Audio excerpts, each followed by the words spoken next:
আরজিকরের প্রাক্তন অধ্যক্ষ সন্দীপ ঘোষের একটি বাংলোর হদিশ মিলল দক্ষিণ চব্বিশ পরগনার ক্যানিংয়ে। ক্যানিং ২ নম্বর ব্লকের ঘুটিয়ারি শরীফের নয়নপুর মৌজায় কয়েকশো বিঘা ফাঁকা জমির মাঝেই মাথা তুলে রয়েছে সবুজরাঙা দোতলায় একটি বাংলো।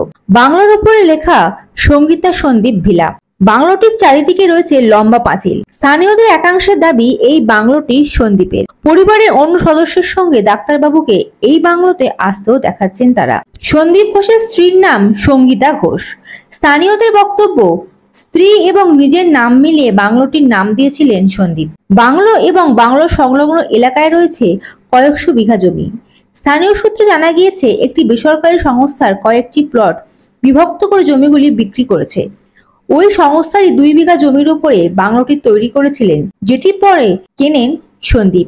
বাংলোর পাশে কয়েক বিঘা জমিতে খামার বাড়ি তৈরি করেছেন স্থানীয় কয়েকজন যুবক। স্থানীয় এক বাসিন্দার কথায় বেশ কয়েক বছর আগে বাংলোটি তৈরি হয়। মাঝে মধ্যে ডাক্তারবাবুকে আসতে দেখেছি। শুনেছিলাম উনি কলকাতার আরজিকর হাসপাতালের অধ্যক্ষ।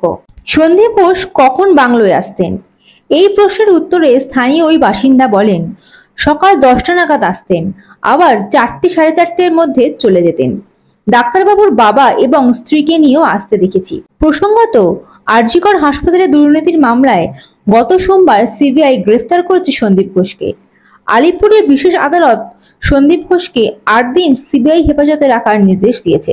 শুক্রবার সকালে সন্দীপ ঘোষের বেলেঘাটার বাড়িতে হানা দিয়ে তল্লাশি অভিযান শুরু করেছিল ইডি। মনে করা হচ্ছে আর্থিক দুর্নীতি মামলার তদন্তের এবার নামতে চলেছে ওই কেন্দ্রীয় তদন্তকারী সংস্থাটিও। গত 9ই আগস্ট আরজিকর মেডিকেল কলেজে মহিলা চিকিৎসককে ধর্ষণ এবং খুনের ঘটনার পর থেকেই তৎকালীন অধ্যক্ষ সন্দীপ ঘোষের ভূমিকা নিয়ে প্রশ্ন উঠতে শুরু করেছে নানা মহলে। তদন্তভার হাতে পাওয়ার পর গত 15ই আগস্ট তাকে প্রথমবার তলব করে সিবিআই। সেই দিন হাজিরা দেননি সন্দীপ। পরদিন অবশ্য সল্টলেকের রাস্তা থেকেই সিবিআই এর গাড়িতে ওঠেন তিনি। সেই গাড়িতে সিবিআই এর এক আধিকারিকও ছিলেন। সন্দীপ ঘোষ যান সিজিও কমপ্লেক্সে সিবিআই দফতরে। তারপর থেকে একদিন বাদ দিয়ে টানা 15 দিন তাকে সিজিও কমপ্লেক্সে জিজ্ঞাসাবাদ করে সিবিআই। দৈনিক 10 থেকে 14 ঘন্টা পর্যন্ত সিবিআই দফতরে থাকতে হয়েছে সন্দীপ ঘোষকে। কেবল 25শে আগস্ট সকালে সন্দীপ ঘোষের বেলেঘাটার বাড়িতে হানা দিয়েছিল সিবিআই এর একটি দল। ওই দিন সন্দীপ ঘোষকে জিজ্ঞাসাবাদ করা হয় তার বাড়িতেই।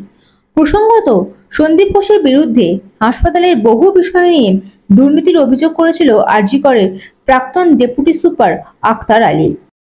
Bureau report, ND Bangla news. সবার আগে সব খবর, সঠিক খবর পেতে ফেসবুক পেজটি ফলো করে এবং ইউটিউব চ্যানেলটি সাবস্ক্রাইব করে রাখুন আর শেয়ার করতে ভুলবেন না।